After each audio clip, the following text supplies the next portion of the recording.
Bonjour Charlie, bonjour Jean. Salut, quel est votre rôle au niveau de la FIVAP? Alors moi Charlie Perrault, je suis secrétaire général, je représente les fabricants français au sein de la fédération, anciennement le CAS, devenu la FIVAP en 2013. Et moi Jean Moirou, trésorier, membre du bureau. Bon. Quel est le rôle de la FIVAP dans le monde de la vape? Aujourd'hui, la FIVAP, elle a d'abord essayé de rassembler les acteurs professionnels de la vape, que ce soit les distributeurs, les fabricants, et aussi les gens qui interagissent sur son discours, les gens qui participent au blog ou qui font de l'actualité sur le sujet. Il a toujours été question pour nous d'abord de comprendre cet univers par nous-mêmes et en l'observant aussi dans le monde. La FIVAP, c'est un observateur, c'est quelqu'un qui essaye d'écouter, mais c'est aussi quelqu'un qui essaye de prendre des positions, de les affirmer, de les tester parfois, et qui va même jusqu'à se positionner sur des choix techniques lorsque c'est nécessaire. C'est aujourd'hui le cas à la FNOR. On a à défendre une filière dans un pays qui recherche une structure, un encadrement de cette innovation qu'est la vape. Voilà, l'idée est d'être représentatif en intégrant au sein de notre association tous les professionnels de la vape, que ce soit les boutiques spécialisées, les fabricants, les importateurs de matériel, afin de pouvoir être un interlocuteur fiable et représentatif auprès des instances gouvernementales et des différentes parties prenantes du marché de la cigarette électronique. Et aujourd'hui, la FIVAP s'est internationalisée puisque nombre d'acteurs professionnels étrangers ont vu dans la FIVAP une volonté d'indépendance et surtout de préserver un sentiment fort d'espoir que la vape peut représenter pour les ex-fumeurs. Que va-t-on trouver dans cette norme sur laquelle vous avez travaillé pendant 8 mois? Alors, il y avait été question au début d'une norme, puis il y a eu une sollicitation de la part de l'Institut national de la consommation pour créer une charte, un label. Et très vite, la DGS finalement a repositionné sa volonté de structurer un peu mieux le marché. Donc pour ça, ils se sont tournés vers les professionnels, dont la FIVAP et le SYNAPS aussi, qui sont présents. Bien sûr, l'EDUS, les vapoteurs, des associations de consommateurs un peu diverses et variées, sont présents dans les sujets de questions des futurs fabricants ou actuels fabricants de cigarettes électroniques qui viennent de l'univers du tabac. Donc c'est pas toujours évident de se mettre d'accord parce que les volontés sont pas les mêmes.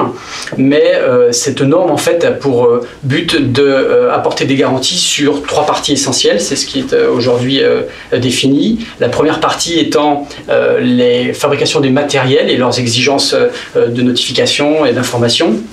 La deuxième partie touche l'univers des liquides, forcément.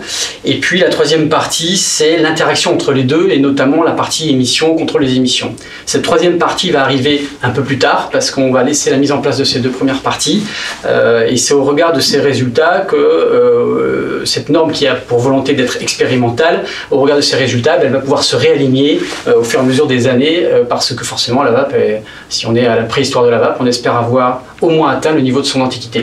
Donc là, on est sur un point très important, cette norme ne fige pas.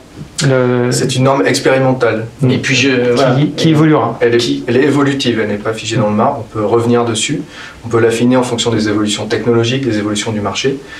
Comme Charlie disait, la partie 3 arrivera plus tard parce que le calcul des émissions, c'est quand même un défi scientifique. Tout ce qui concerne les mesures sont un nouveau terrain technologique qui nous demande un petit peu plus de temps. On doit éventuellement élaborer des équipements techniques pour pouvoir se lancer là-dedans. Donc ça arrivera dans un deuxième temps.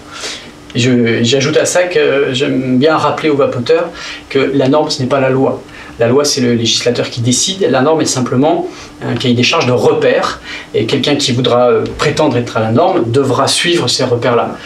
Donc, un liquide sera, par exemple, aux normes parce qu'il respectera un cahier des charges précis, mais ça laisse encore la place à des liquides qui ne seraient pas aux normes. Et donc, du coup, ce n'est pas quelque chose qui cherche de suite à formaliser le marché et à réduire l'innovation. Bien au contraire, comme cette norme est expérimentale, elle permet l'innovation. Et le législateur, lui, va se donner le temps d'observer ça et de voir éventuellement s'il y a des liquides ou des cigarettes qui présentent des risques, de les écarter quand elle le décidera. Notre objectif a été de formaliser, de recenser un certain nombre de bonnes pratiques, de faire preuve de bon sens et de le formaliser avec l'aide de la FNOR pour que les fabricants puissent s'atteler au défi de se mettre dans un cadre qui sera propice pour rassurer le consommateur et qui permettra à un maximum d'acteurs de faire des bonnes cigarettes électroniques et des bons liquides. Une volonté essentielle, le marché c'est ça, Si on sélectionne un niveau minimum, c'est l'efficacité, parce qu'un consommateur achète quelque chose, il faut que ce soit efficace.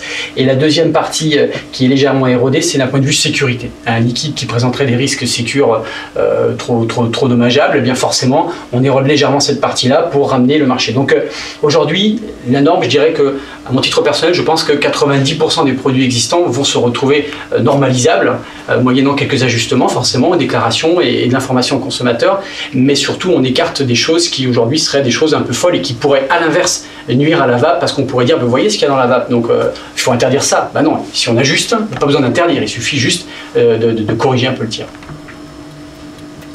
Bon, Charlie Verreau, merci beaucoup. Jean Moirou, toujours un plaisir. Merci.